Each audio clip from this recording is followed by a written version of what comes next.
Hello everyone. Hello. I'm the Museum Director, Ursula Corcoran, and I'm really pleased to see so many people here tonight in the museum. But we're also being joined by an online audience, so this is the first time we've ever done anything like this. I believe it's called a hybrid talk. So hopefully, fingers crossed, everything will go really well. We're immensely pleased and proud to be joining again with the Army Flying Museum. They were our first partners back in, almost 3 years ago in January when we did the first Pegasus Bridge talk. And we always knew there was a second one to be done. So this is marvellous that we're being joined tonight with David and with Richard Falk. So we're very happy to have them here and all the contributions that will come during the live Q&A. So if you are watching from home, you will see a box. You will be able to join in with the chat and to ask those questions at the end. And also for everybody here tonight, you will also get that opportunity to ask those questions. As some of you might know, this is our 10th year of being at the site, and it is a big celebration for us. Ties in with the D-Day 80th, but also we are starting to commemorate the beginning of the Great War with another exhibition. And at the end of the year, we're also celebrating with a wonderful exhibition on E.H. Shepard. None of this could happen without these types of events. And we are immensely grateful if you do find the opportunity to make any donations to us. You can do it here in person, you can do it online, and even if you go onto the website, you can also look at all the different events and activities that are coming up over the next year. We have an enormous target this year, £100,000, £10,000 for every year that we've been here. And it is only with those donations that we can continue to thrive and to look at these collections and to bring all of these types of events and activities to you. So please, if you are able, do try and make a donation tonight. I'm now going to hand straight over to the recorded part of the evening, and then at the end there will be a live Q&A opportunity. Thank you very much for joining us, and I hope you have a really lovely evening.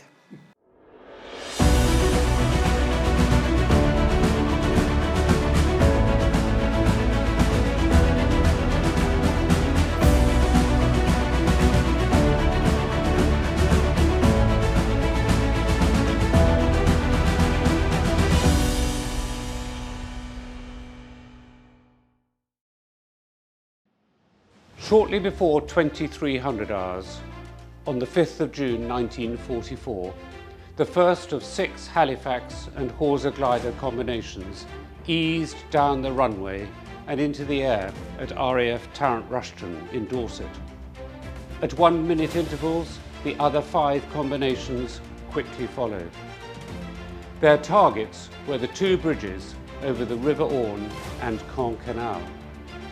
Inside the gliders were airborne soldiers of a reinforced company from the 2nd Battalion Oxfordshire and Buckinghamshire Light Infantry and the Royal Engineers, all flown into battle by 12 Army Staff Sergeants of the Glider Pilot Regiment. Their tactical mission was of strategic importance because the capture of the bridges intact would secure, from enemy armoured attack, the left flank of the world's largest seaborne invasion, which was due to take place a few hours later. For the glider pilots, this was the culmination of a rigorous selection process, intensive training and 42 training missions by day and night.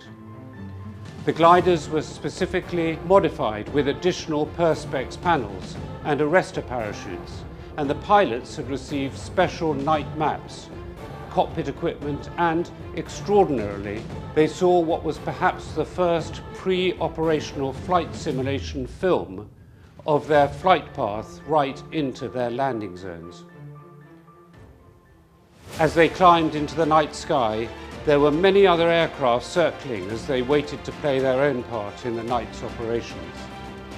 But the gliders, towed by their Halifax bombers, headed straight across the channel to a point called the Coburg Gap, where it was known that there was a gap in the German anti-aircraft defences.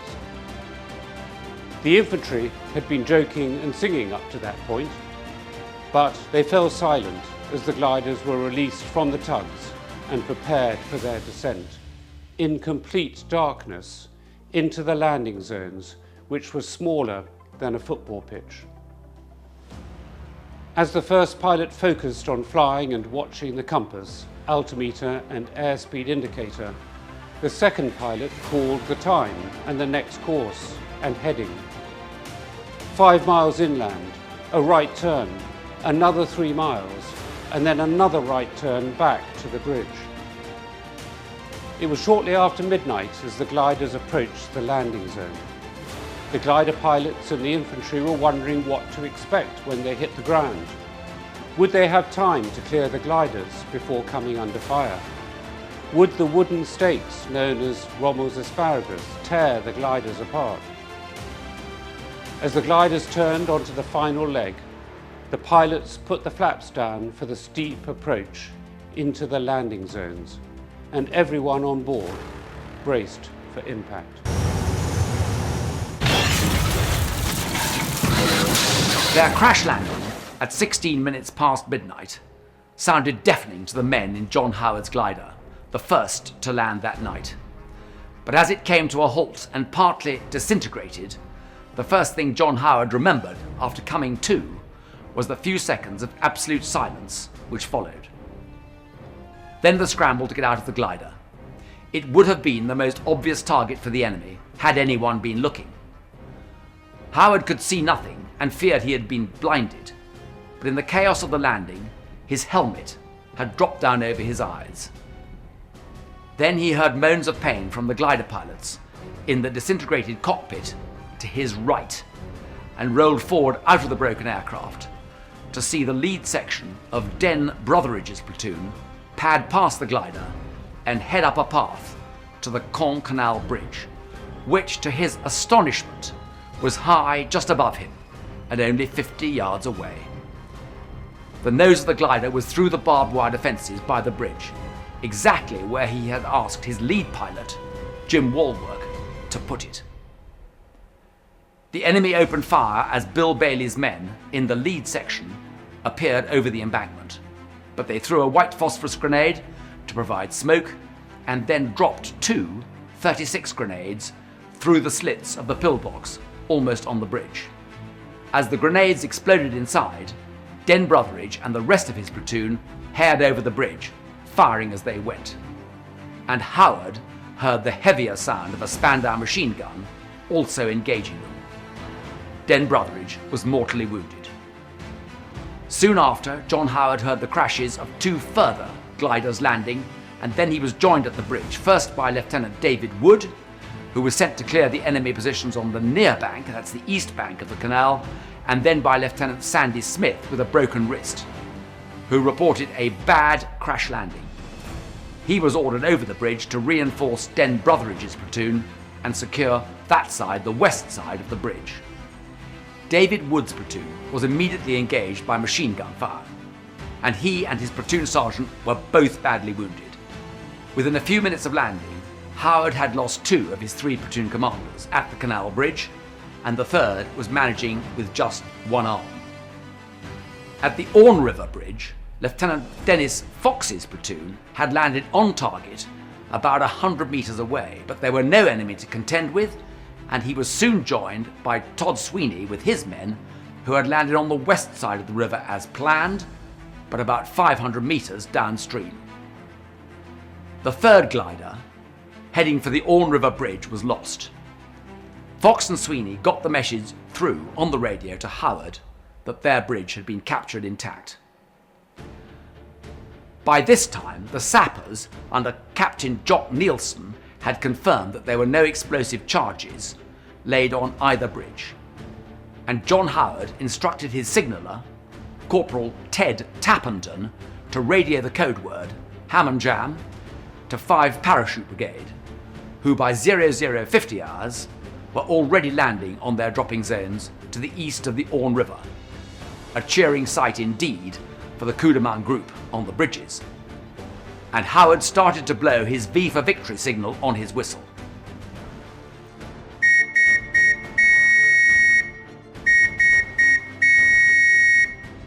A short time later, Howard received his first visitor at the bridges.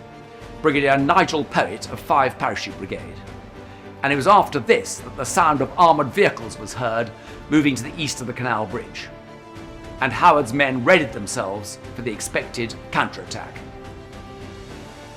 Less than 2 hours after leaving Tarrant Rushden in England, the Coup de Main group had secured these 2 vital bridges, liberated the first French homes in Normandy, and opened the door for the Allied invasion of Europe. The story of the capture of Pegasus Bridge is well known, but in this presentation we'll be looking at the men behind the story and using archive footage and interviews with family members, we will discover their personal stories.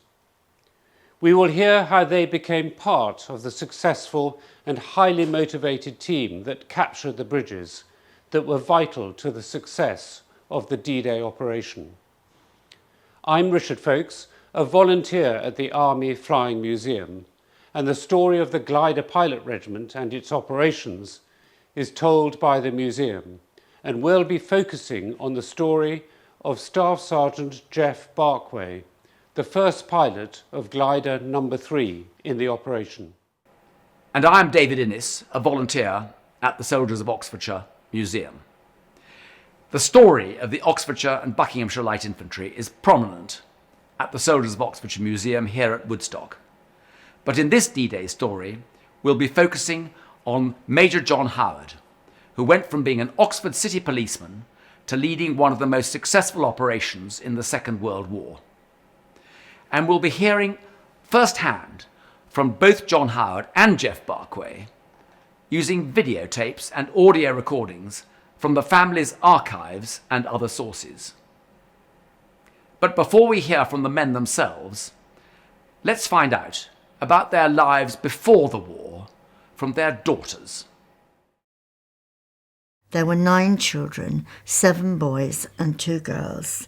My father was the eldest, and he didn't like to talk about his early years, but in fact the Howard family were very close, and because he was born ahead of the others, his father was in the First World War, and by the time he came back, my father was already sort of helping with the younger children, and yes, he was always very much the eldest brother.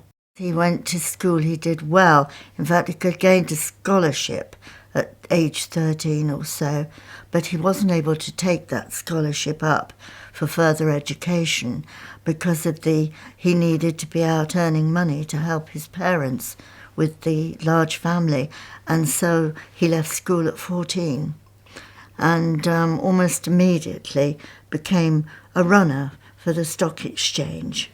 And that was his first job when he was very young indeed. And he was in that job, I suppose, for about 8 or 9 years. And then, unfortunately, he lost the job due to the financial crash. But during his formative years, he'd been to night school to further his education. And he took up with the Boy Scouts movement. His mentor was a reverend, and he was a lovely man, the Reverend Walker, and he did guide my father very much. He saw the promise in him, I think. My father went on the jolly Boy Scout camps with all the running and swimming, and for the boy who grew up in Camden Town, going on these camps up somewhere near St Albans, actually, in the countryside then, he absolutely loved the countryside and he loved the sports. His family was, shall we say, burgeoning. His mother became pregnant again with the youngest boy, Roy, who only died last year. And my father realised that they needed the room he occupied. And so he realised not only that he could contribute financially, but also by leaving, he would leave more room for the family to spread. And he looked about and he joined the army. Apparently there was a tremendous competition to join the army after the financial crash. But by the time he did that, he'd got qualifications educationally by going to night school. So he stood out and he was able to join the King's Shropshire Light Infantry. He became a teacher of recruits, in fact, there. So his teaching ability and leadership started to show. And he enjoyed those years. I mean, he signed on for 7 years, which is a long time when you're a young person. He was sent up to Shropshire, to Shrewsbury, to do his training. And, of course, famously, that's where he met my mother, Joy, in the lovely town of Church Stretton. And she went for a coffee in town with her friend, and they met my father and his friend, Bill. And then they, the minute they saw each other, it was love at first sight. I mean, they were a very, very, very strong couple. He and my mother became engaged in 1937-38, and he then decided they thought they'd move to Oxford. They both liked the town. It was within striking distance of London and his family. He joined the police, Oxford City Police, and he thoroughly enjoyed those years. It was only a couple of short years, but very influential. He made friends he kept for life. And he was sent to the training college, and out of about 200 entrants, he was one of the top few who emerged from that college course. And so he was sort of embarked on what would have been a very good career in the police. But war was declared in September 1939, and he was called up. And when he joined the Ox and Bucks, he was stationed at the Slade Barracks, and almost immediately he became an instructor, PT instructor, and also I think he taught maths as well and things like that. And so Mummy was with him in Oxford for that time, which was not always happy for my father. The Ox and Bucks were a proud county regiment. They'd just come back from India with a lot of Indian expressions, and it could be intimidating for a stranger. I think within 18 months, he went from CSM to RSM, and then he did OC2, and came out, and then he was almost immediately, he was captain. Within another year or so, he was promoted to major. So Dad was born in London, East London, in Leytonstone, 1921. Always thought of himself as a true East Ender. And he was an only child, so he was brought up in a house on his own. I think that did shape a lot of his later life and how he looked at things. He was always very grateful for what he had, although obviously I wasn't around at the time. I think he was brought up in a middle-class family in East London and fairly strict parents. So that definitely defined him and him as a parent as well. I certainly didn't get away with anything as a child. He continued that strictness. But I think it was a discipline, and it was a healthy discipline. And certainly, I think, set him up for what was to come later in his life. He was always a Londoner, very proud to be a Londoner, even when he met my mother and they initially moved to Richmond in Surrey and then down to Great Bookham in Surrey. His heart was always in a Londoner, and he supported West Ham. Who else could he support? He joined the Territorials with the Royal Signals prior to the war being declared. But he was too young at the time to join. His attachment was sent promptly to France, but he was still too young. I don't know the facts. You probably know these better, but I think I can recall him saying in an interview that under 20s weren't allowed to go to France. And at that time, he was only 17. So he still had a bit of a wait. But he was doing an apprenticeship with the LNER on the railways. And so then he was asked when war broke out, he was then transferred to Royal Engineers and went down to Longmoor in Hampshire to work on the steam trains, which he loved, a passion of his throughout the rest of his life. Previous to the Glider Pilot Regiment, he had tried to get out of Royal Engineers because as much as he loves those steam trains, he didn't find it particularly exciting down at Longmoor and just looking after the steam trains and things like that. So he had actually applied for the Paras, and he had applied to go to Africa on the railways where they were looking for people. But each time he got turned down because they classed him as a Class 1 trade, which wasn't allowed to apply and transfer to these other places. However, when the Glider Pilot Regiment advert went up, those restrictions were removed. So he was allowed to apply. And as he said, he put that in very quickly. So I applied, was accepted, went for before an aircrew selection board and passed that. And then went away to learn to fly in the August of 1942. We were given our wings, and from there went on to the Hawser, the big glider, which we flew to Normandy. And that was when you thought, what have I done? Why am I here?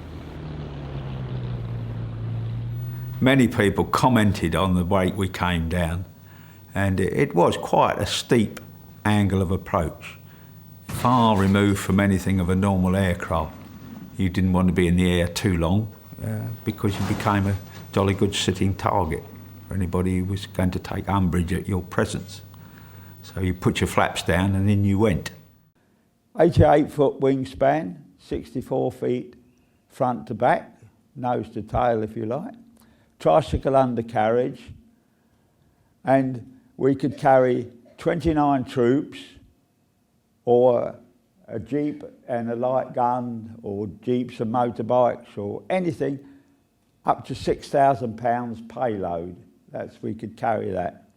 And I say this was the main workhorse of the Airborne Army to carry the troops. That's a picture of the cockpit layout, very, very basic, as you can see. Control columns, rudder bar at the front there. We had a very rudimentary instrument panel. We had an altimeter, an airspeed indicator, a turn and bank indicator, a compass, and a thing there called a blind flying instrument. We termed it the angle of dangle because you see, the trouble was you were on the end of a 300-foot tow rope, and when we were being towed, we had to keep formation on the tug. If you got out of position, you pulled his tail up or pulled his tail down or pulled it to one side, and usually they got very upset. And there was a telephone cable wrapped up in the tow rope, and the pilot would call up and say, "Would you mind getting into position?" or words to that effect.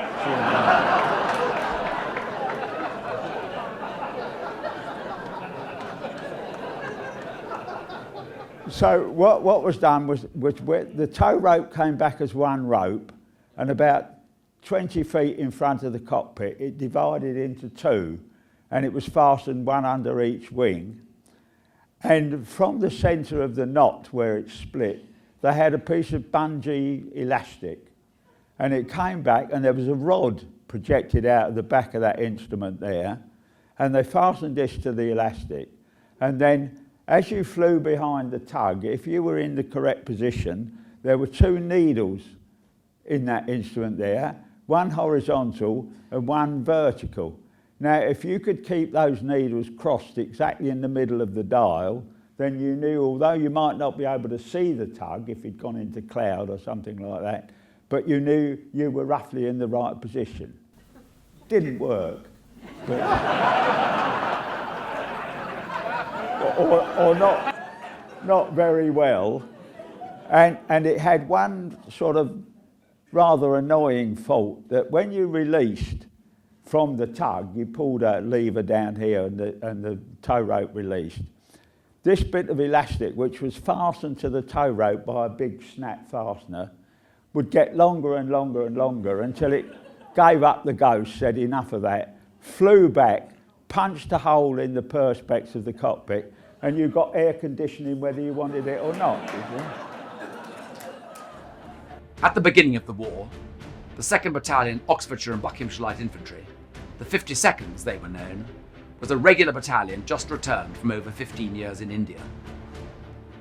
The battalion became part of 6th Airborne Division in late 1941.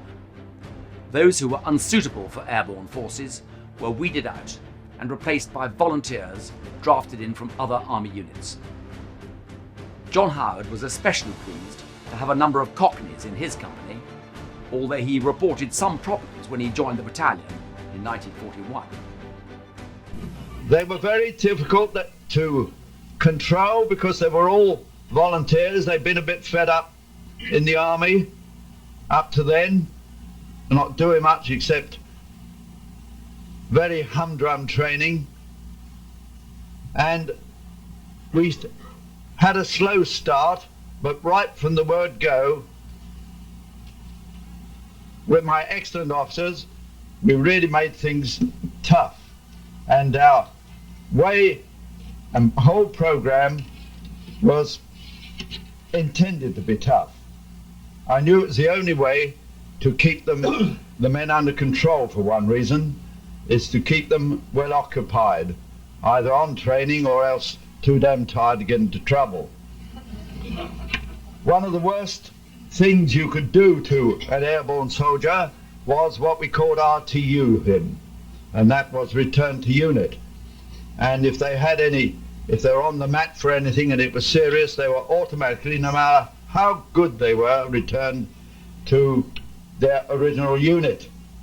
And I spent a lot of time going up to the orderly room with men in front of the colonel for some trouble or other, praying that they would not be sent back, because I knew that when we got into action, they really would do their job. Going back to training, one of our main aims was esprit de corps, discipline, and being able to be independent. So if they're on their own, they knew how to defend themselves. In fact, sometimes many of them were better on their own than with a team. They were highly trained in every possible weapon, including German weapons, they might have to handle. We did lots of sports to make training much more interesting, and we soon became one of the best sports companies in the 6th Airborne Division. You must remember, up to this time, at the beginning of 44, we knew nothing about the job we were going to do on D-Day.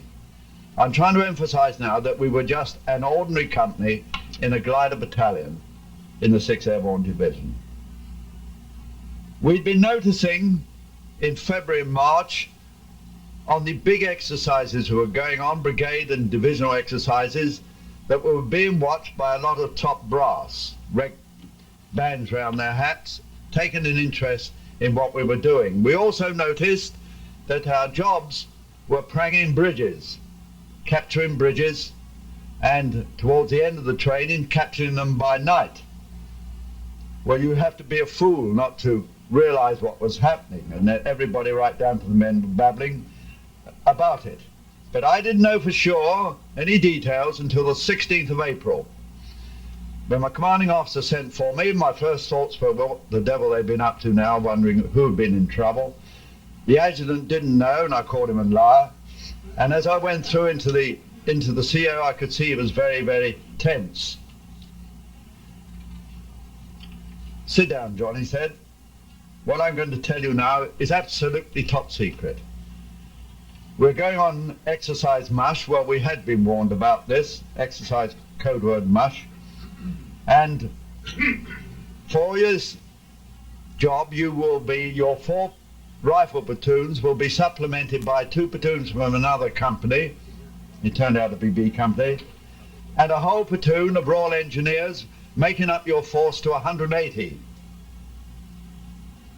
He then went on to explain that the job was capturing bridges, and in fact the whole division, it was a divisional exercise, would be a rehearsal for D-Day. We learnt many lessons, and as a result of that, the plan that we used for exercise mush was amended very, very slightly from the plan that was the one used on D-Day. Immediately after that, I was ex-listed. I was taken to a house on Salisbury Plains surrounded by Danat Wire and military policemen and put into the picture and given my full orders. And first thing I saw was when I walked into a large room half as big as this, was it was surrounded by aerial photographs of the Normandy coastline. I had thought that we were going somewhere near The Hague, of course, like most people.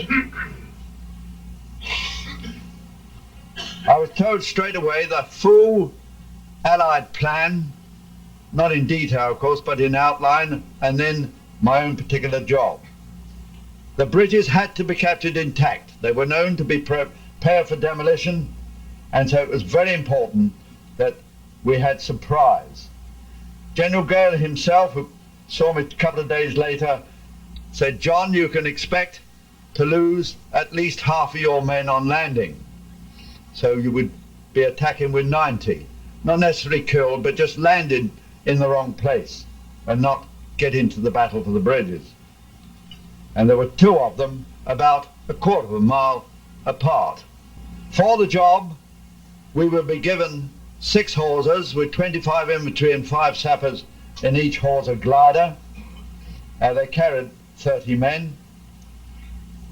My operation orders were given to me in writing on May the 2nd by Brigadier Poet, because for this job I was to be under command of a para brigade and not with our glider brigade.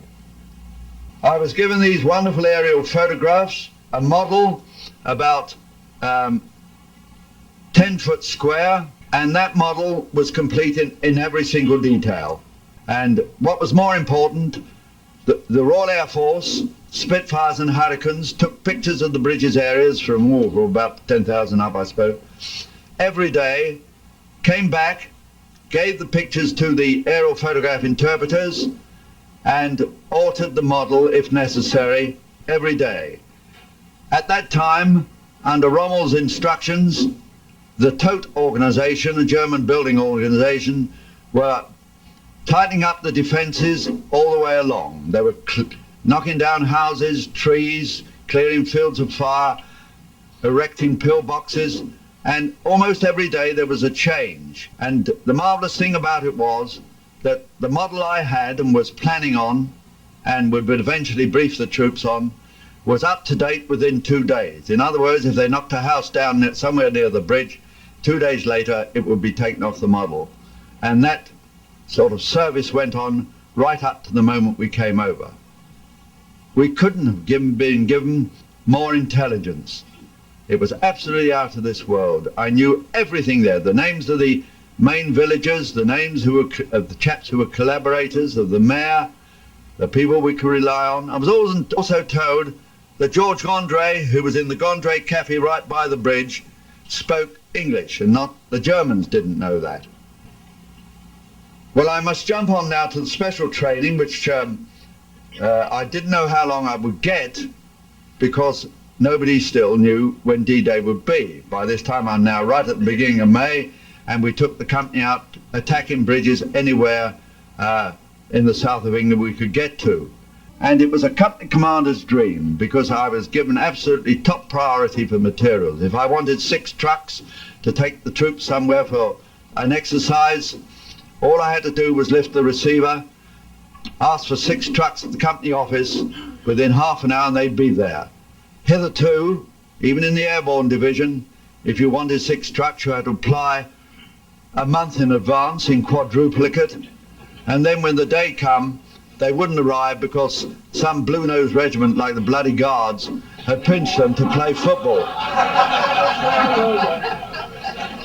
If I wanted German weapons for training purposes, and we knew that this 5-centimetre anti-tank gun was put there within a few weeks of our going, we got one for training purposes. If I wanted enemy dressed in German uniforms and trained in German tactics, they were there on tap, and we made very good use of them. Nothing was too difficult to get as far as we were concerned. One day in April 1944, our squadron commander sent for 6 of us in our squadron, and in another squadron on another aerodrome, 6 chaps were sent for there, and told that we could forget all about this flying at 2,000 feet and being towed and seeing where we were going to land. We were going to do something quite different. We were going to fly up to 6,000 feet. We'd never heard of this, not being towed at 6,000 feet. And we were going to land in a very small field, about half the size of a football pitch. We were going to do it at night, with no lights. He didn't give us a chance to say, would you rather not?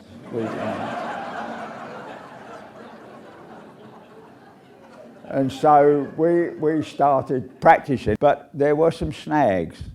And the first thing they said to us was, well, it's no good flying empty gliders. You won't get the feel of them, we won't know whether you'll be able to glide that far and all that. So we better put some weight in the gliders.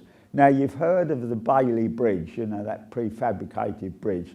So they took some sections of that weighing that were made up a load of 6,000 pounds and put them in the gliders. And we said, well, yeah, that's all right, but if we are doing this at night and for some reason we come unstuck and we stop rather quickly, 6,000 pounds of Bailey Bridge in the back of your neck is not conducive to feeling all right, you see. So we said we don't like that. So they came back another day and said, we've cracked it, we know what we're going to do. We're going to put concrete blocks on the floor, and so that if you stop suddenly and you lift your feet up, they'll all shoot out underneath.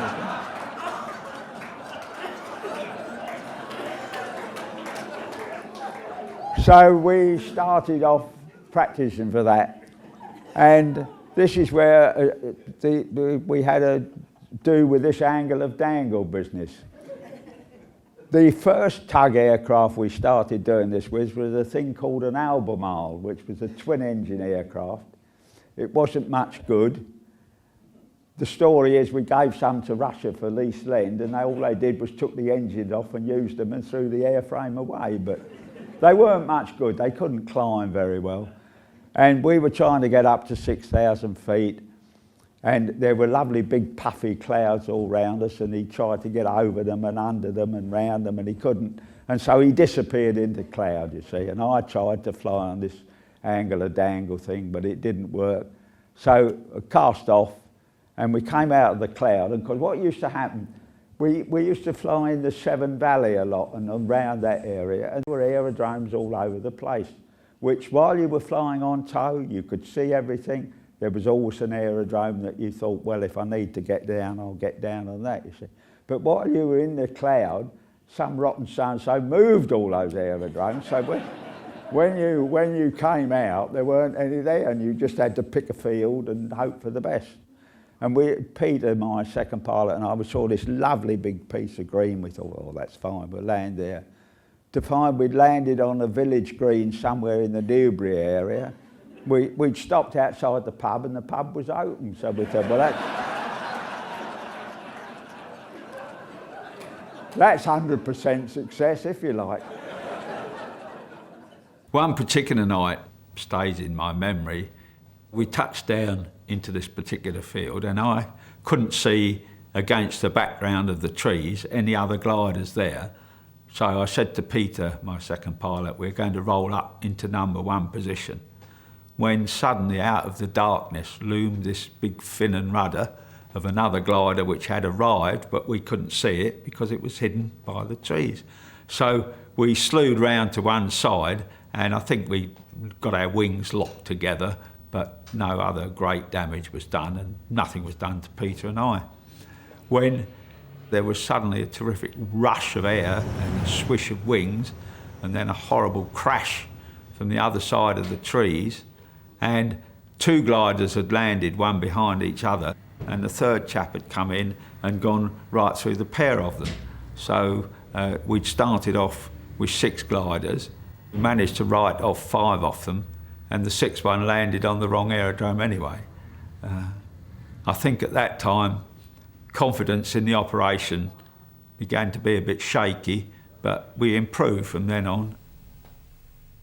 I think I never know the reason for Dad's selection for the operation at Pegasus Bridge, but I think when you look at those that were selected and the similarities between them, I think Dad's character, his personality, always calm in a crisis, a great sense of humour all the time, and his ability, his natural ability, I think all came together. And then to have all these extra hours to be able to practice on a Horser perhaps gave him extra confidence in flying the Horser, and the training of other people.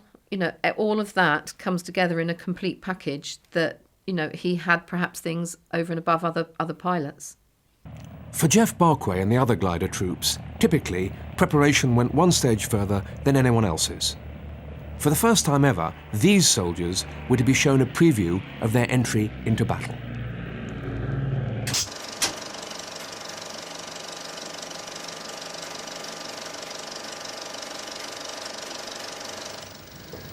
That's the river and the canal.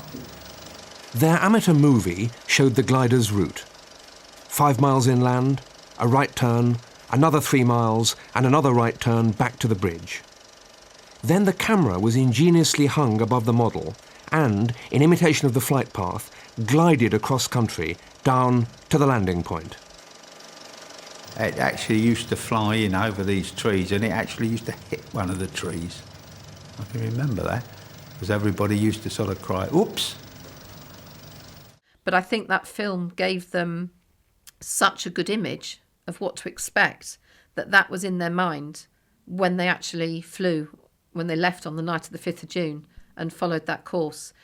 It almost looked like the model, and they could pick out things on the land, the reflection of the river and the canal, all those things that had been on the model and in the film came to life. But if they hadn't have seen that, they may not have had such a, I wouldn't say an easy journey in, but a comparatively accurate, easy journey in, to the extent of he has been quoted in saying they'd practiced that 43 times. If they didn't succeed, they should have been shot. That I think that film and the model were absolutely vital. It was even so top secret that I wasn't allowed to see this, and it was only about 2 or 3 days before D-Day, D-3 or 4, I suddenly heard one saying, look, we've got to get up to the airfield. Got to go up and see that film, you see. And so I said, which film you're talking about? And they clammed up. I was bloody cross about this, you see, so I got hold of the admin officer and I twisted his arm until he told me that this film had been made specially for them. I said, all right, I want to see it. Well, you can't see it, you can't see it, you know. But in the end, it got as far as the wing commander, who was in on this film business, and I got permission to see it. And I was astounded, because you took off, you're in that cockpit, and the running commentary was wonderful. Finally, the big night had arrived. But John Howard had a nagging thought on his mind. Despite all of the rigorous training and numerous rehearsals, he was often airsick on glider flights, and he was concerned that this could affect him on the flight to France that night. Airsickness was quite a common problem with airborne forces, and to help with this, they would usually eat a fatless meal before a flight.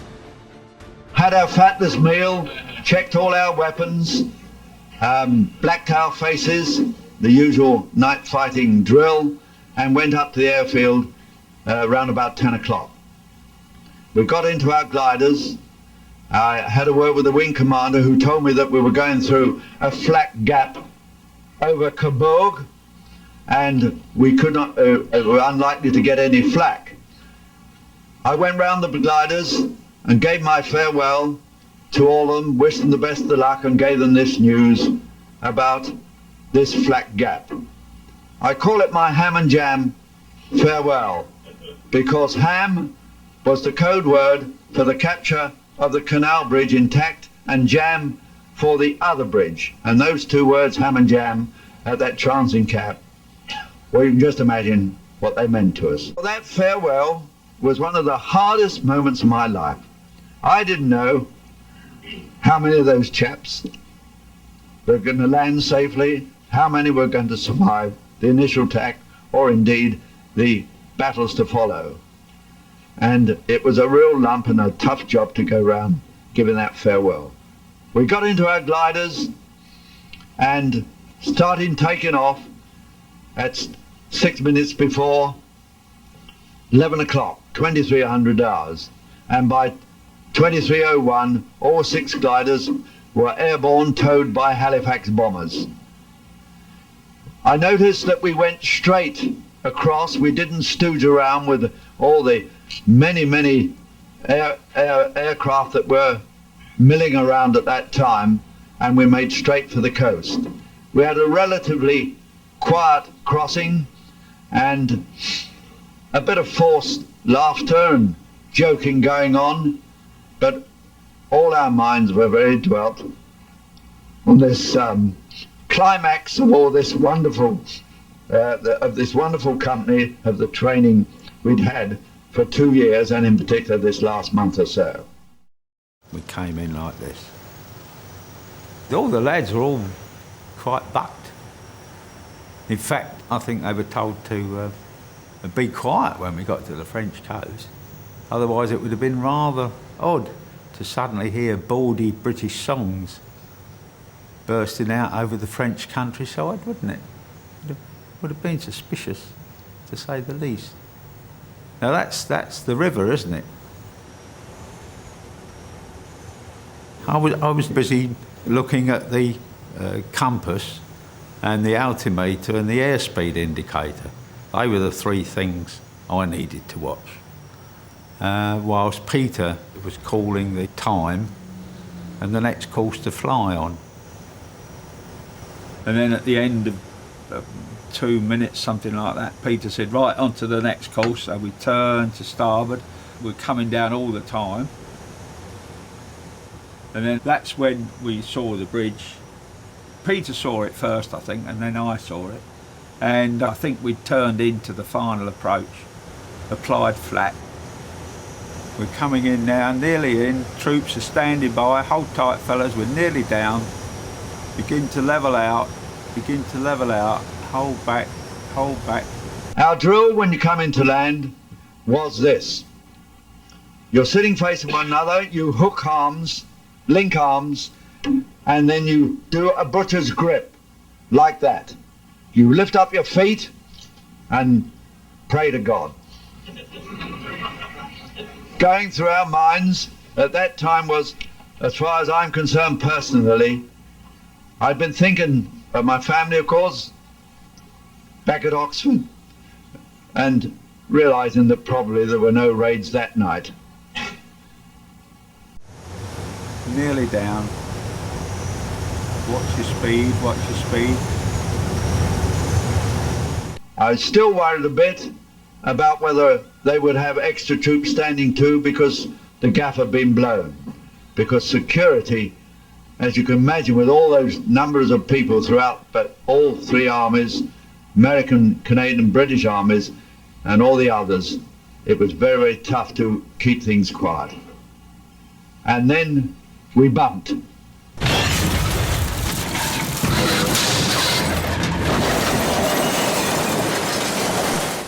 I thought, my God, my eyesight's gone. What a time for it to go.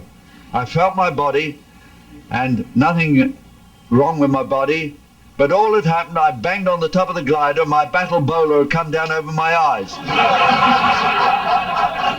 I remember this crash and the water came in and this all disintegrated, and I went out through the front, Peter went out through the front, and he says that I dragged him out, and then in getting out myself I got shot, but I don't remember this. It's all a blur after that.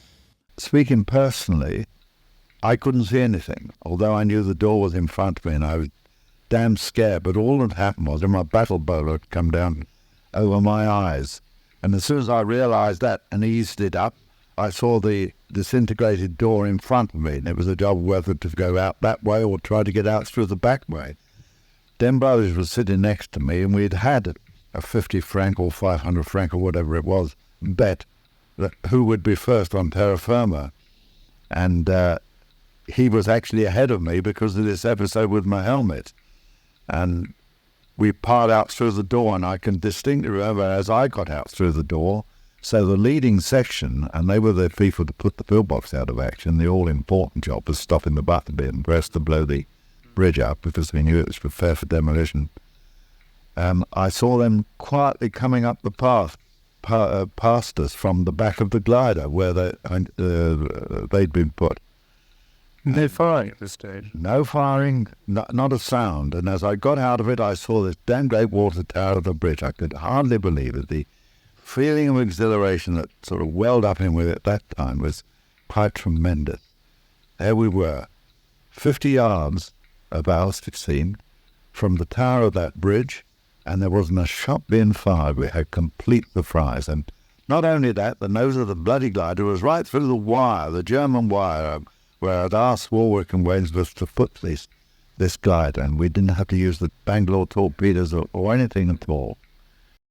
The plan was very simple. First turn to get there, not first turn to land, first turn to get there, pillbox out of action, straight across the bridge and take the other side.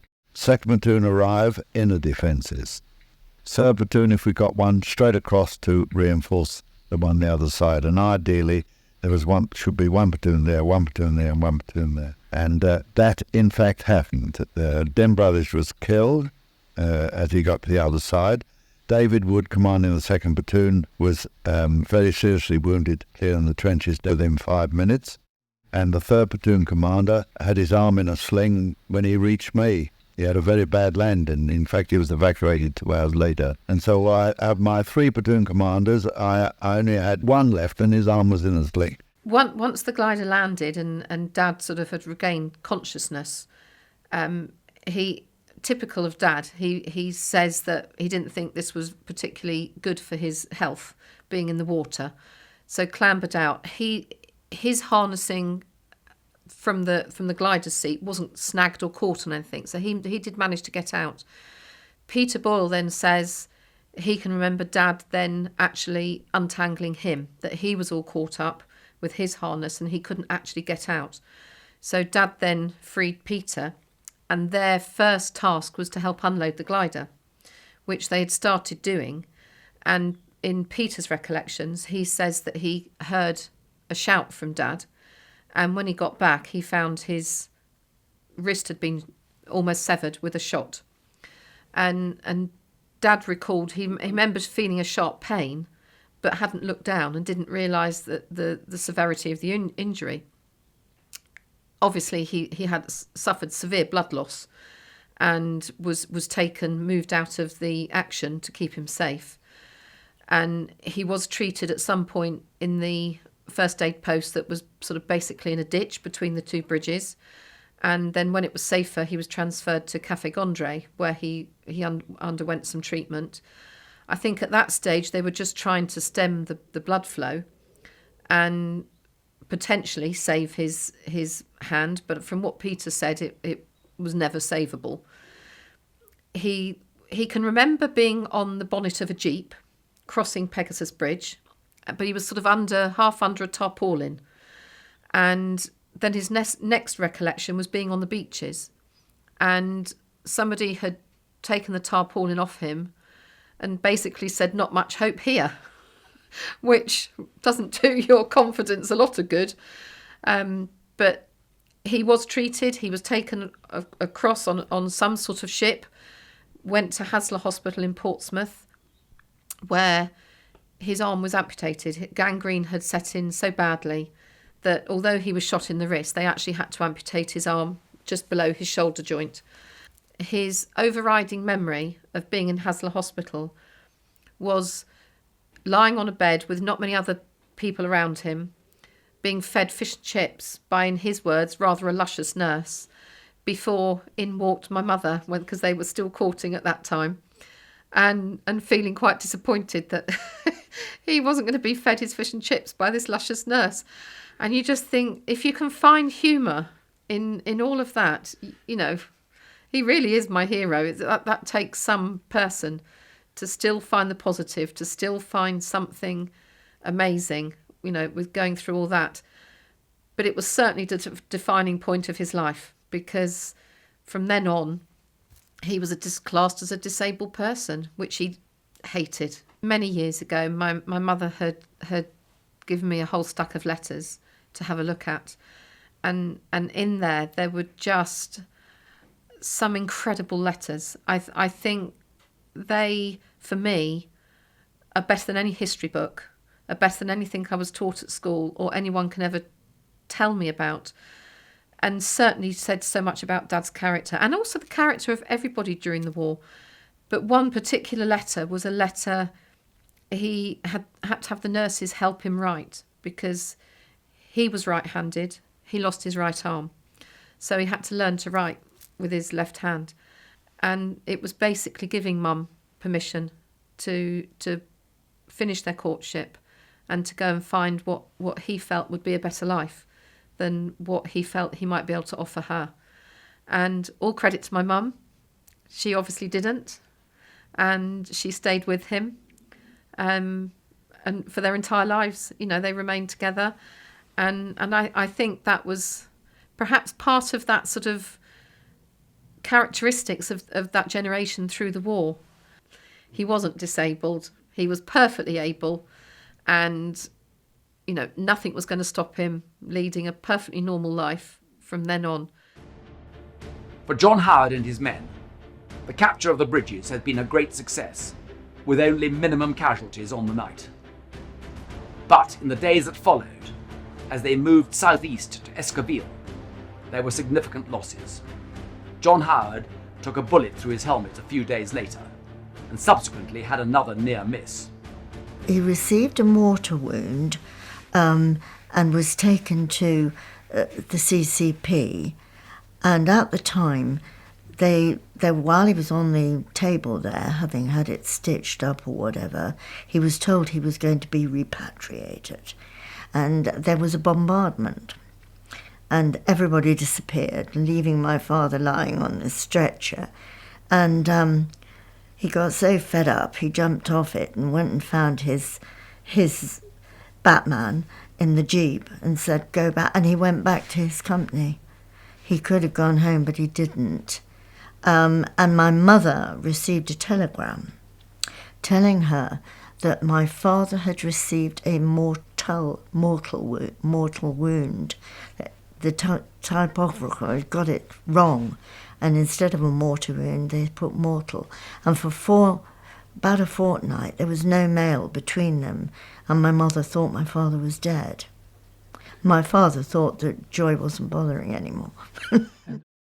Famously, they fought their way up Normandy to the Seine River, and he did lose quite a few men on that route. But they then were taken back down at the beginning of September 1944 to be repatriated. Quite a precarious business, being transferred on a choppy channel onto the troop ships. A lot of men died there. They were taken from the port from Southampton back to Bulford by lorry. When he arrived there, he went to the officers' quarters, and of course he was the only officer from the to go back alive, and he was on his own, and it hit him, I think, like a freight train, and he sat on his bed and put his head in his hands, and he wept because it had been such a traumatic experience. So how did John Howard come to view the events of the 5th and 6th of June 1944?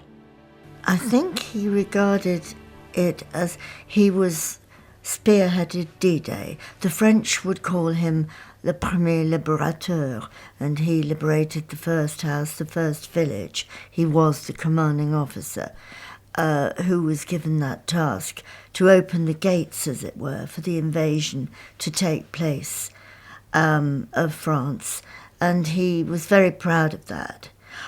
But because he'd also been a lecturer and a teacher, he went on after the war to lecture on the battlefields to the staff college.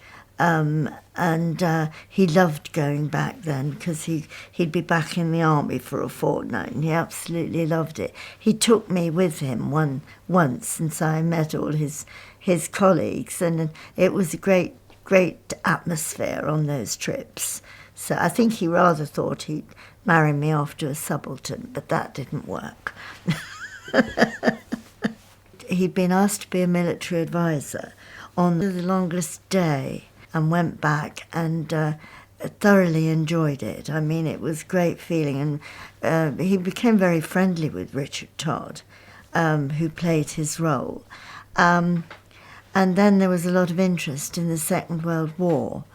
And he just thoroughly enjoyed being asked to do interviews and things and play his part. And he did, yes. And so I think the real reunion with the men took place in 1984, which was the 40th anniversary. In fact, Kerry and I went that year, both of us. Kerry was about 12. And we went, and his men came back for the first time. And I remember these guys coming up, and the minute they saw my father, they'd snap to attention and salute him. You know, sir. Straight away, the years dropped away, and the feeling that he had, and yes, he was emotional at seeing these guys again. So, what were Geoff's memories of that night?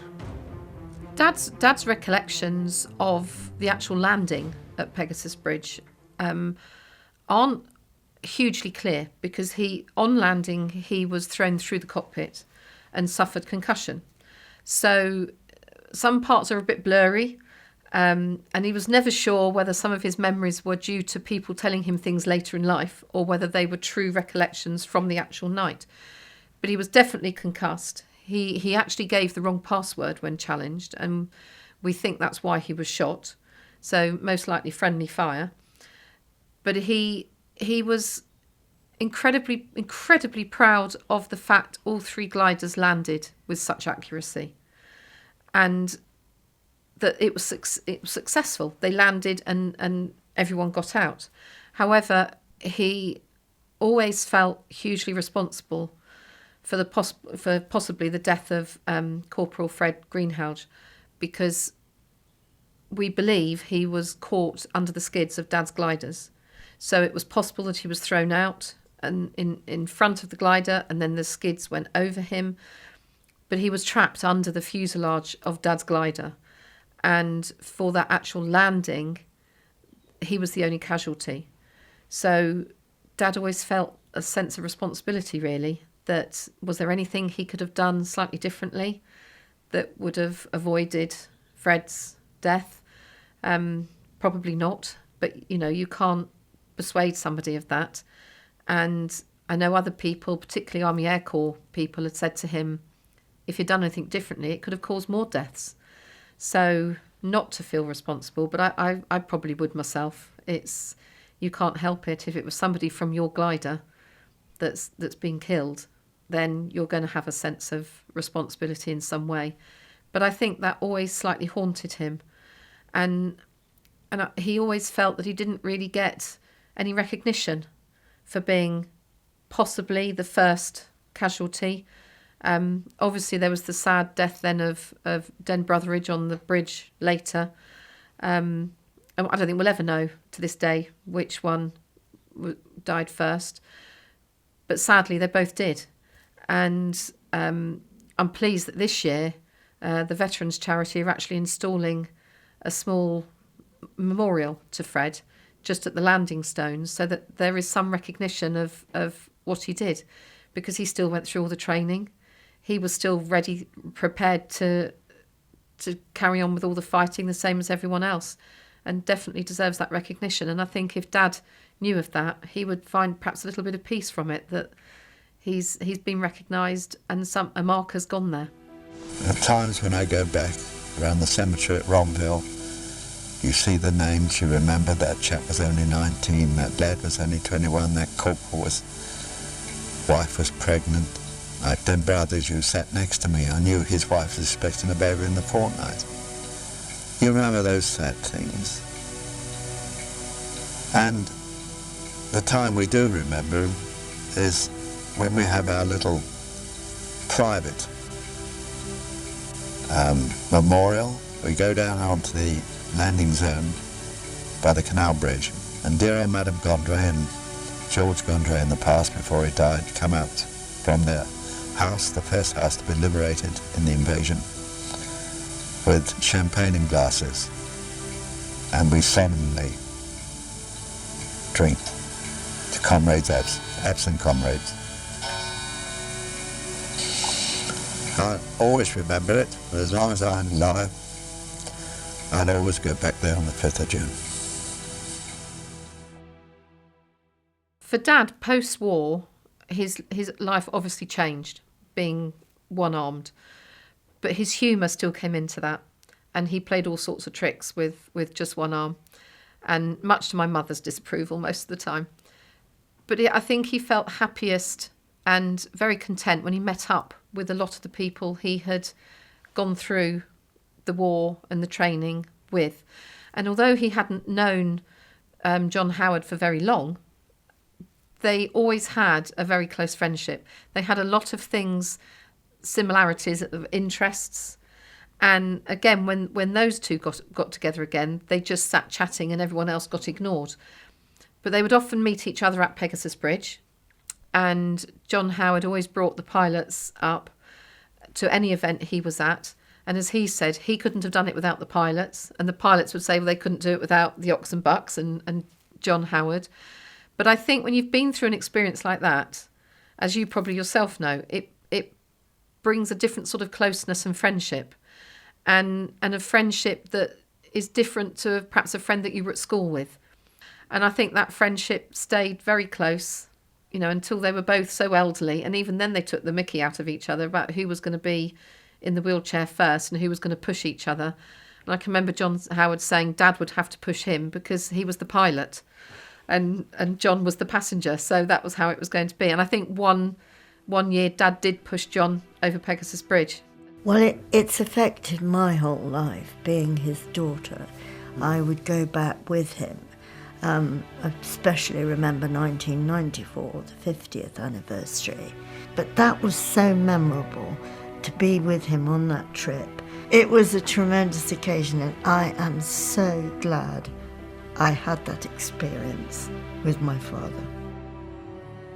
Dad was awarded the DFM on the basis of what he performed at Pegasus Bridge, and it had been said that that was the finest feat of flying in World War II. He's not sure about that because he felt there was an awful lot of excellent flying, but perhaps, as Dad said, at that moment in time it had been the best feat of flying in World War II, but he certainly wouldn't have taken it as the best one, but I think it was. But that's the story of how we took Pegasus Bridge, and I hope you've enjoyed it.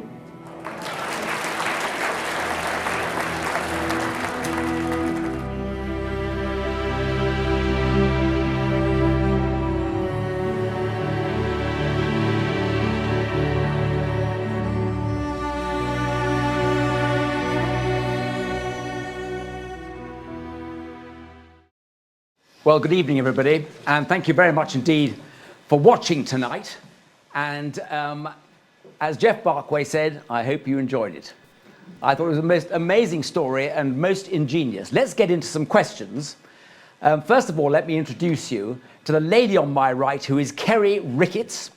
Kerry is John Howard's granddaughter. Tonight, representing Penny Bates, you saw Penny Bates in the film, and Kerry is representing her tonight. And in the other corner, let's say, is Jane Barkway Harney, who is Geoff's daughter, obviously. Richard Folkes you know, and you know me because we introduced ourselves on the talk. Questions. Are there any questions, first of all, from the floor here in Woodstock? Because I've got a question already received, actually, before we started, from someone in Winchester who is very interested in the business of what did the glider pilots do once they'd landed? Guinevere Harvey, who knows broadly the story and will have been watching tonight, wanted to know about the role of the glider pilots, whether they had a specific role after they landed and before they were evacuated. Richard. I think that's probably my question to answer. Good evening, ladies and gentlemen. It's a great pleasure to be up here in Oxford. It's the first time I've been to this museum, and actually it's a super museum to look around. Very interesting indeed. To the question, in 1941, when the Glider Pilot Regiment was really being brought together and forming up, there was a big debate between the War Office and the Air Ministry as to who was to fly the gliders. Should it be the Royal Air Force or should it be an Army glider pilot? And the argument from the Royal Air Force was that these huge aircraft, which Air Chief Marshal Portal actually described as large as any bomber without engines, would be the highest feat of flying to actually get these things down on the ground. The Army argument was that absolutely understand that, but once you've got on the ground, what do the pilots then do? And if they're not soldiers, how do they defend themselves, and what role do they have? And in the end, the War Office argument actually, if you like, was the one that won the day, if that's one way of putting it. And so the Glider Pilot Regiment was subsequently formed. And when it was formed, their idea was to be what they called themselves the total soldier. In other words, not only would they fly themselves into battle, but they would then be able to operate either with the unit that was in the back of the glider, be that infantry or signallers or gunners or whatever they were, and they would simply join that unit and fight with them, or they would form their own platoons of glider pilots and actually fight as a platoon. And so they were very, very highly trained and very, very carefully selected for their soldier skills as much as their flying skills. And Brigadier Chatterton, who was the leader of the Glider Pilot Regiment, created this extraordinarily tough regime where he got a number of warrant officers from the Guards, took them over to Tilshead, formed a training base, and they put them through very, very rigorous training as soldiers. And then they went on to then, if they got through that, and a lot of them were RTU'd as a result of that, they would then go back to their units if they didn't achieve that soldier part before they then had to go and prove themselves as pilots. Now, interestingly, on Pegasus Bridge, their job was to immediately unload the glider and start bringing the ammunition up to where the platoons were. And that's what they started to do. At Arnhem, of course, where they were fighting for 10 days or so, they actually formed their own platoons. And if you look at a map of the perimeter, for example, around the Hartenstein Hotel, you will see that there are certain sections which are actually defended by glider pilot platoons, and they fought as platoons. So they acted in both roles, if you like, supporting the troops in the back, as in the case of Pegasus Bridge, and then at Arnhem, fighting as platoons. Today's Army Air Corps has very much taken on that ethos, and you have to be a soldier first and a pilot second, and that very much continues in today's Army Air Corps as a result from that kind of glider pilot tradition. Excellent, thank you very much.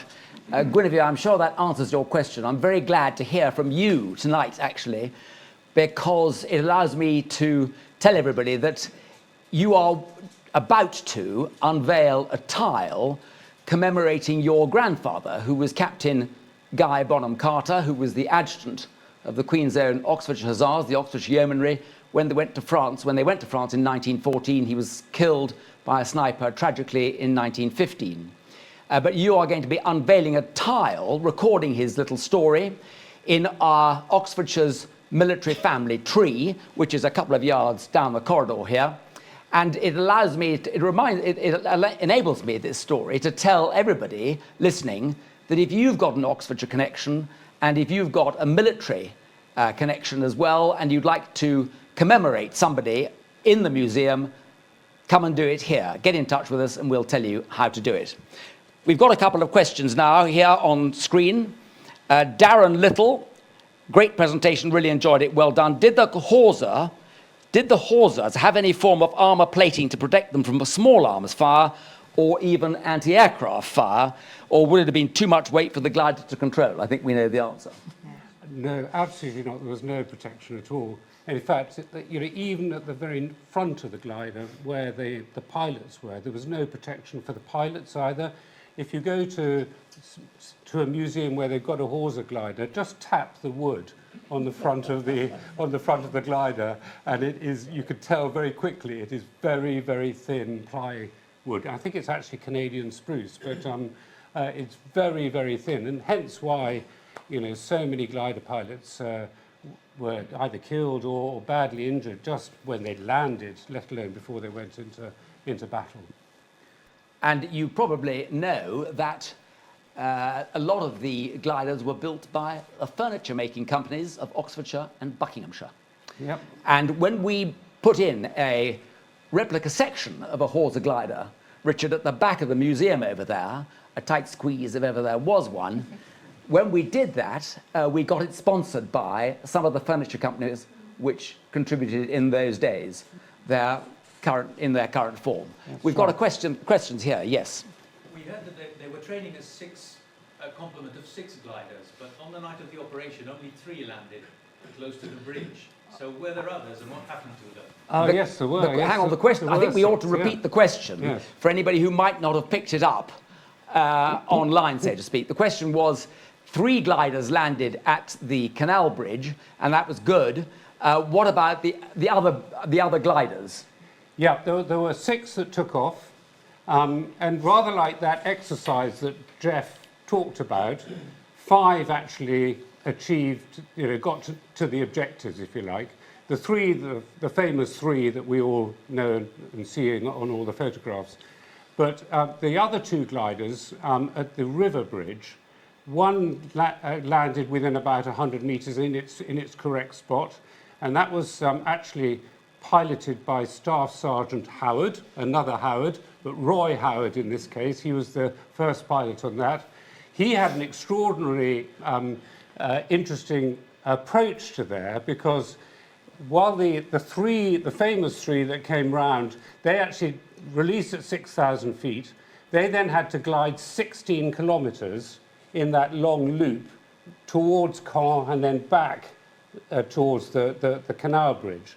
But the 3 gliders that were going to be released at 6,000 feet to get into the River Bridge landing zones had a much shorter glide, so they were a much steeper glide to get down in, and it was a kind of S-bend coming in. So you actually had the 2 sets of gliders coming in opposite directions, which shows that they didn't care about what the direction of the wind was either on that occasion.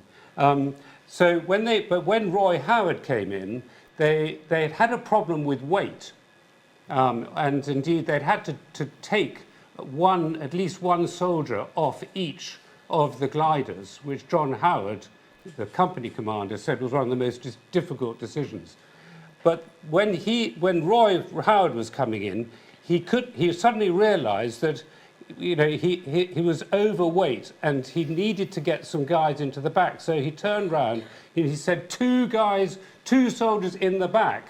And so 2 soldiers from the front of the glider unstrapped themselves and crawled up, I think, probably, the fuselage in order to get the weight right. And then he managed to get in. He was still coming in quite fast, so he actually pulled his arrestor parachute. They had arrestor parachutes on the back of these things, which they'd hardly trialled at all, and used that, and that seemed to work to slow him down. And then he says, I then hit an object, which was a cow, that was in the field, and that did the trick, and that slowed me right down, and he actually got into the field in the right place. The other glider was about 500 metres further back. The third glider, with the second in command of D Company, which was Captain Pridey, that was released in the wrong place. It was released too far to the east, and but he still managed, the glider pilot still managed to find a river and find a bridge and land next door to it, and they captured that bridge over the River Deves, but they were some way away, and I think about 20 k's away, something like that. I'm not sure the exact distance. But they then had to come back through the enemy lines, from behind lines, and they actually got back the next day, intact actually. All of them got back. So after a fairly exciting night coming back through occupied territory, if you like. So 5 out of the 6 gliders actually achieved it. And that's how they captured the 2 bridges. Very good. Thank you very much for that. David. Just to go back to the question of the strength and protection of the gliders. My father was platoon commander in Letter A Company. And he said, you didn't get out of the door, they just went straight through the side of the glider when it landed. It was just very, very fragile. Just disintegrated, yes. Yeah. I mean, a lot of them walked straight through. Yeah. I mean, you can see the way this is. I don't know if you can see this on the screen, but this is Geoff Barkway's glider, and you can see how it's completely disintegrated on landing, and indeed that's where Corporal Greenhouse probably died there. And what happened, actually, interestingly, is that this is number 1 glider, this is number 2 glider, and Geoff was number 3 glider, and he came down in the middle. So it's not 1, 2, 3, if you like. And these 2 gliders nearly collided in mid-air because they were so close to each other.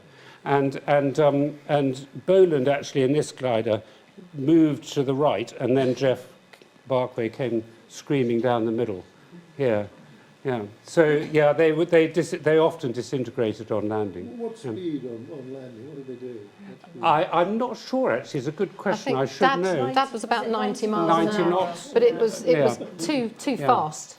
Yeah. But they, as they said, they had a lot of the soldiers had added extra ammunition, put a few extra in for luck. A collapsible wooden boat was put in at the last minute. So prior to that, they had actually worked out these compass coordinates and the timings based on the weight inside that glider. So the minute everyone brought in extras and made the weight different, they came in too fast. What was its loaded flying speed to get airborne? It was £6,000 was the what did it have to be its speed over the ground to take off? Oh, I see, to take off. To basically get flight. I would have thought somewhere around 50 to 60 knots, something like that. Yeah, perhaps a bit more. But you tend to actually get off the ground quite quickly once the tug gets going. Yeah. The huge difference when they got the Halifax tugs rather than the Albemarle, as you heard from Geoff. That made a big difference, having 4 engines up front. Yeah. Yeah. Okay, let's move on to another. Any more questions from here? Yes? Can I just ask the aircraft that towed the gliders, they carried on to Caen, didn't they? And did a bit of bombing, so they weren't on a wasted mission either. No, they weren't, but that was part of the deception plan, really, because what they wanted the defenders of the bridge to believe was that this was just another bombing raid. And indeed, there'd been a lot of, aircraft, Allied aircraft going over a lot before D-Day. So they actually fitted a 500-pound bombs, so I think 2 500-pound bombs in each aircraft. And there was a gunpowder factory near Caen, and that was their target. And clearly it was a good target if you wanted to make a big noise. And so they carried on, and they then bombed the gunpowder factory. And in fact, one of the defenders of the bridge later said that he did hear a crash, which was the glider, but he thought it was a bomber that was crashing. and therefore he wasn't really that, that was almost routine in a way. So he wasn't that, frightened that they were about to be attacked. Can I also say, teacher in Whitney took some children in the 80s, and Major Howard was there, and he decided to take over the teaching lesson.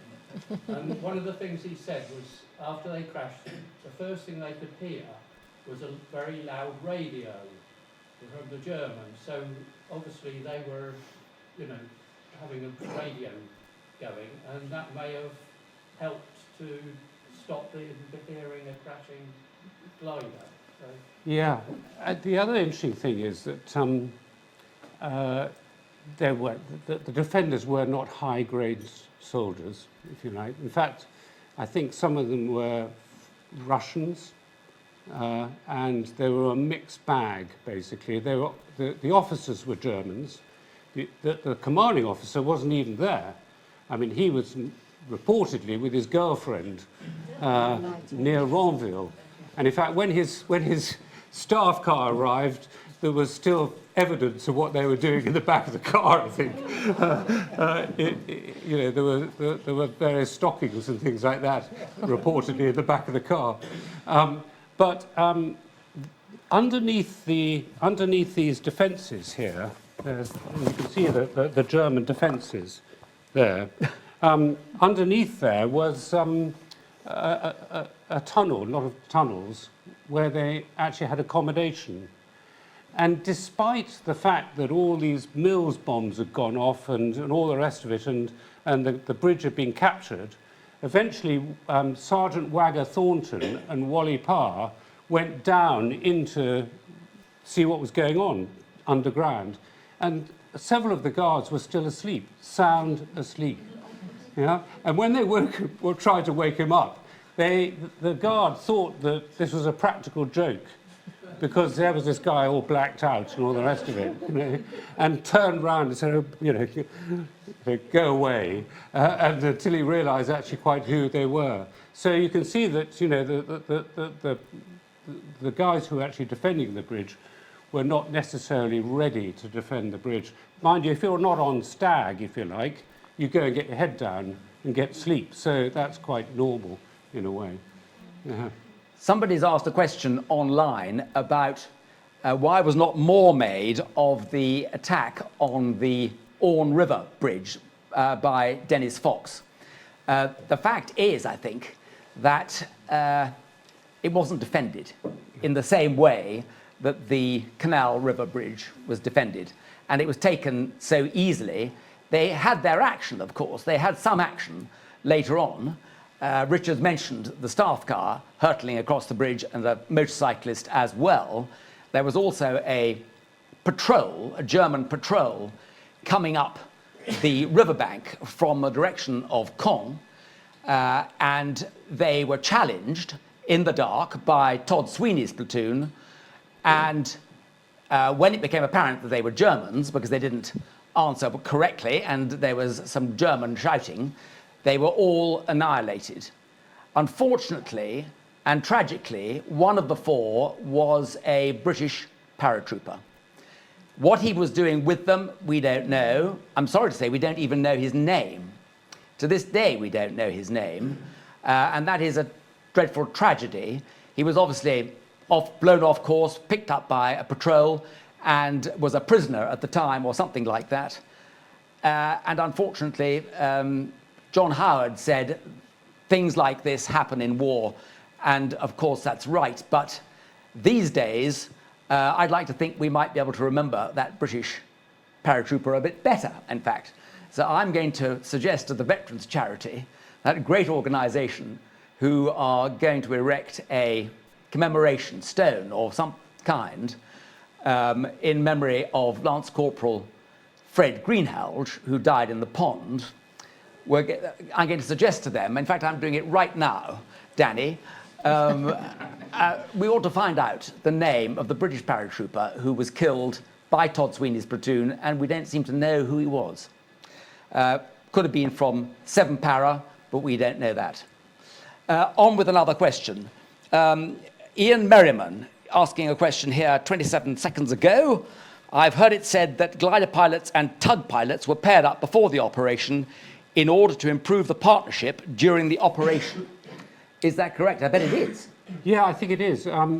Certainly, Chatterton, Brigadier Chatterton, was extremely keen to try and post the glider pilot squadrons on the same station as the tug that were going to take them into battle, in order to obviously build that relationship and that confidence as well.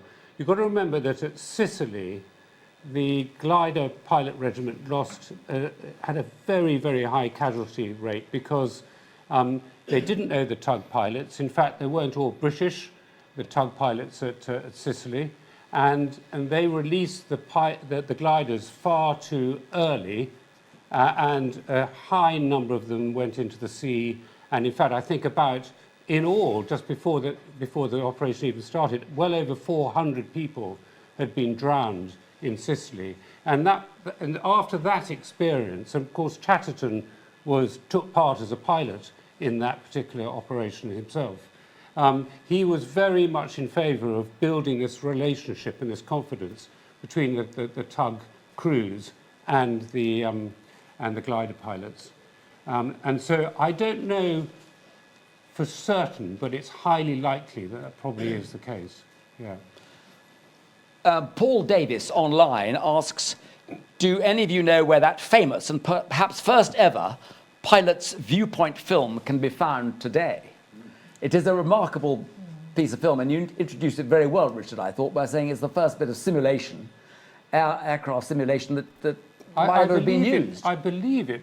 I'm not 100% certain, but I believe it could well be the first example of pre-operational simulation, where the pilots actually see exactly what they're going to do in Technicolor as well.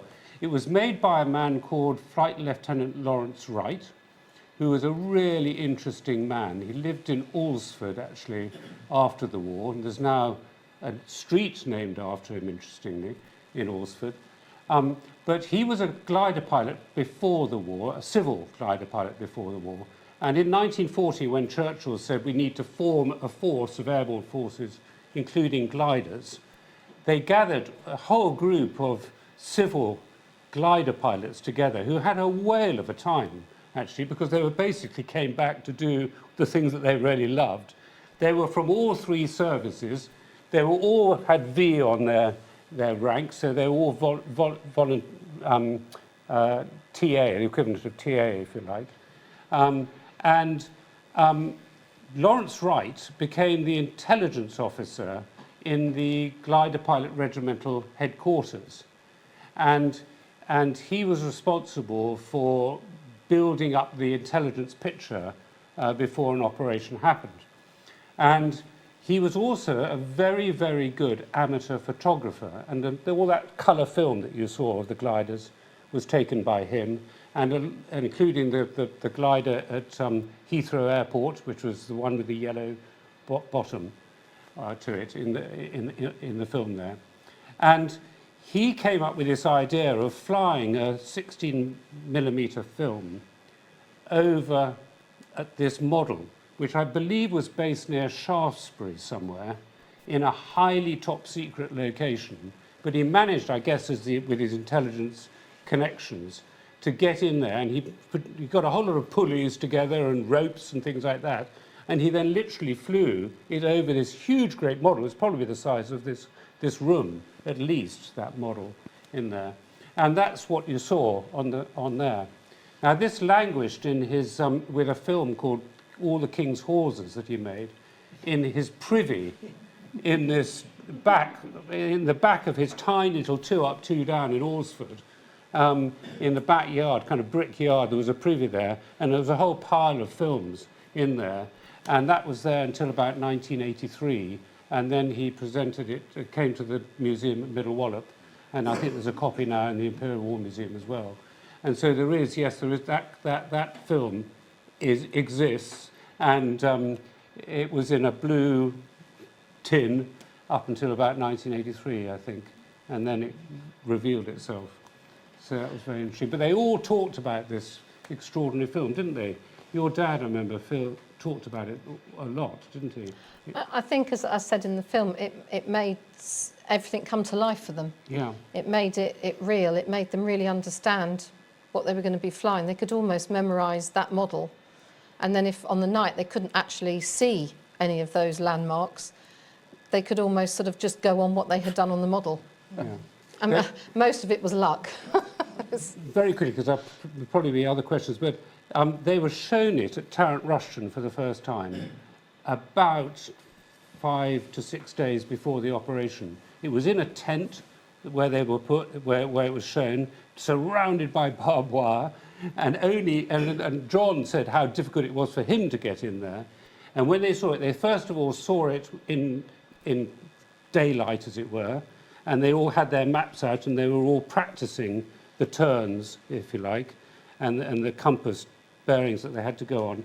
And then they put a blue filter over the projector, so they then saw it as it would look like at night.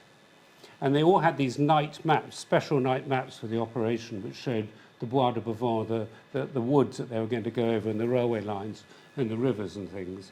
And so they literally practiced it again and again and again, and saw that film again and again and again, until they eventually got into the cockpit and then flew.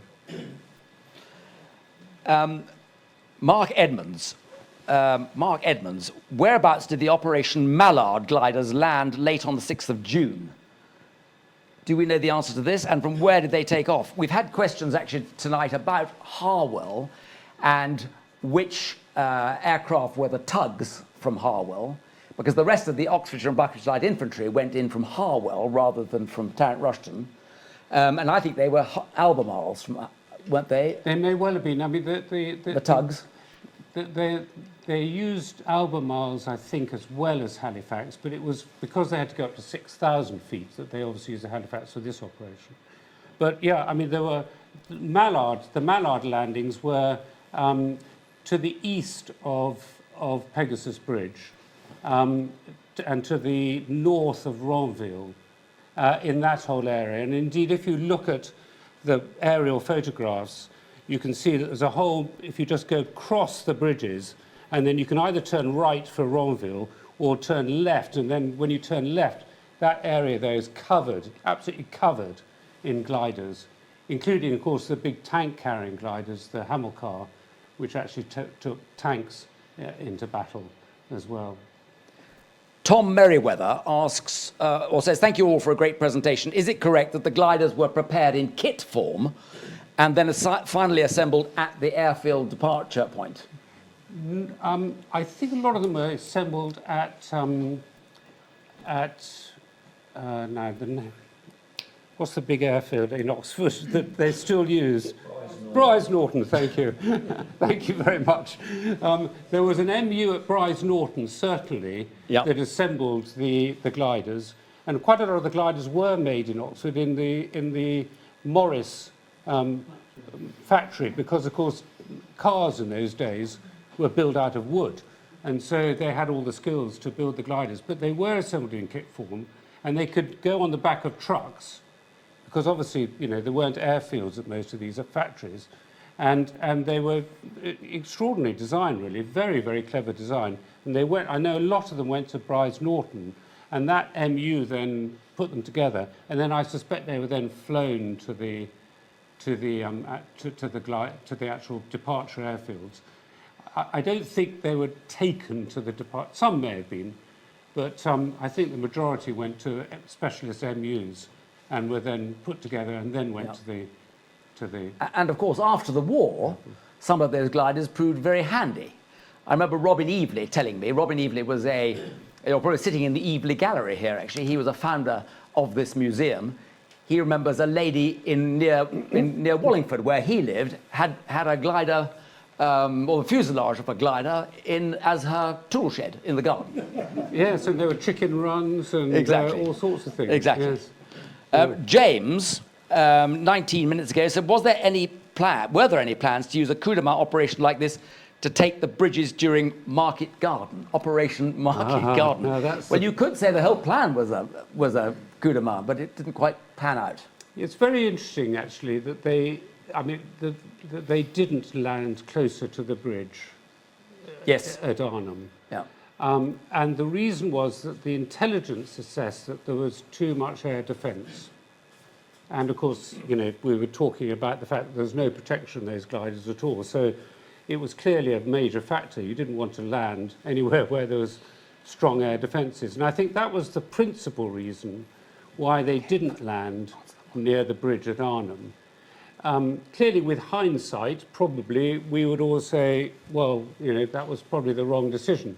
Interestingly, the Polish brigade subsequently did land much closer to the bridge at Arnhem at a later, a few days later.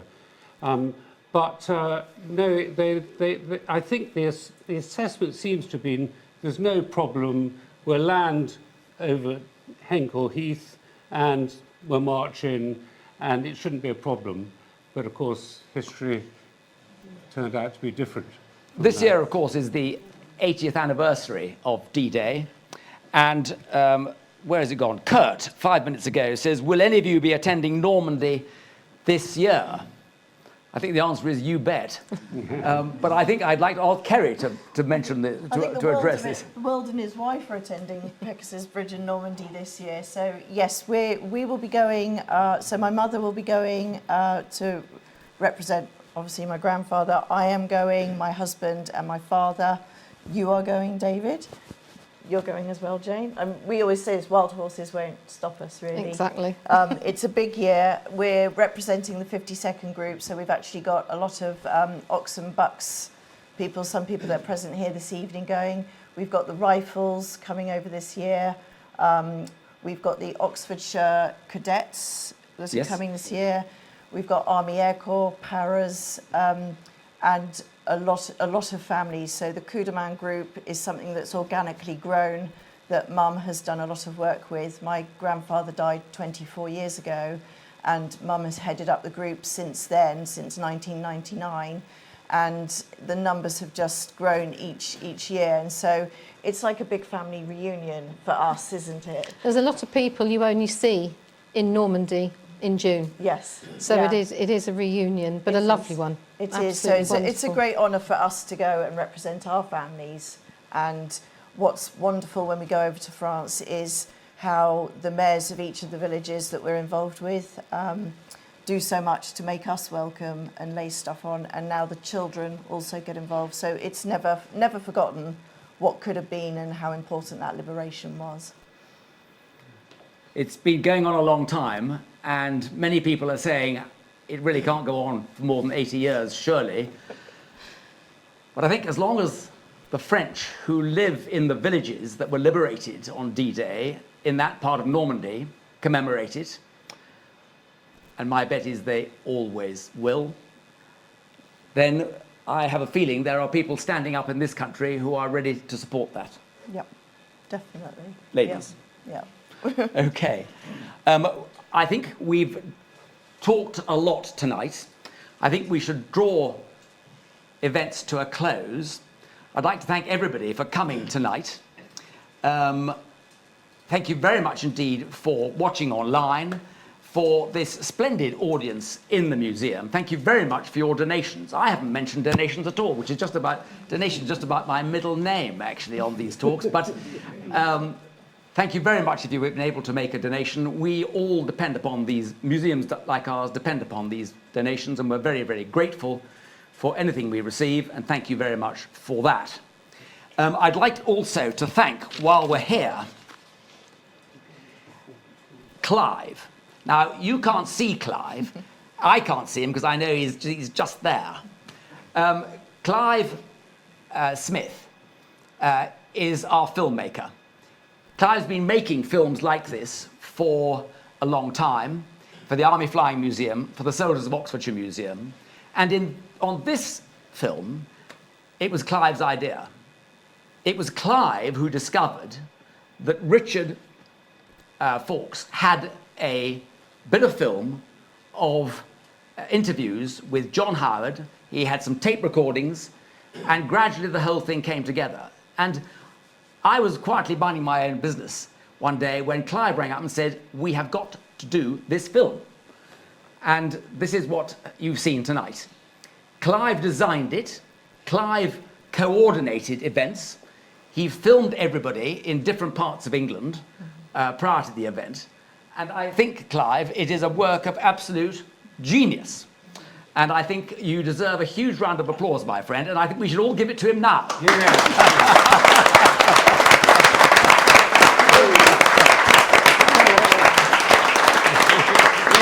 is very self-effacing, and his cameras don't allow him to film himself, so he's there, trust me. But I'd also like to thank Richard and Jane and Kerry for coming here tonight. Richard had those ideas all that time ago to interview John Howard 40 years ago. You had a tape recording, and it all started from there, really. And you have been fascinated by this story, I know, and you've gone to pains over your life in the services, Richard, to get the two together, Barkway and Howard, and to get them to tell their story to various audiences. And now you are on celluloid, my friend, and you will be there forever. You can't get away from that. But thank you very much indeed for your foresightedness in starting the ball rolling with those tape recordings so long ago, and for coming up here tonight. I'm going to present each one of these three splendid people sitting to my right with a present in a minute.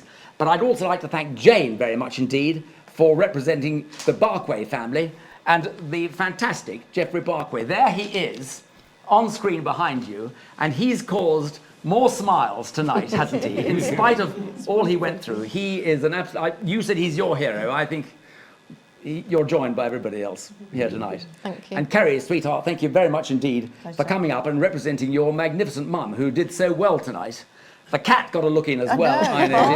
Barney had a starring role. Yeah. But David, can I also say, I think on behalf of Kerry and I, enormous thanks to you two gentlemen and to Clive, because we try and do all we can do to remember our family and the regiments involved. But if it's not for people like yourselves that do something like this, that gets the name further out there and gets people to understand, to remember, and that's really at the heart of it for Kerry and I. So I think from both of us, it's a huge thank you to you gentlemen. Well, that's very kind of you to say so. The Soldiers of Oxfordshire Museum is taking a break from online films for the summer. We'll be back in September, and we'll hope very much to see you then. In the meantime, good night from Woodstock. Thank you.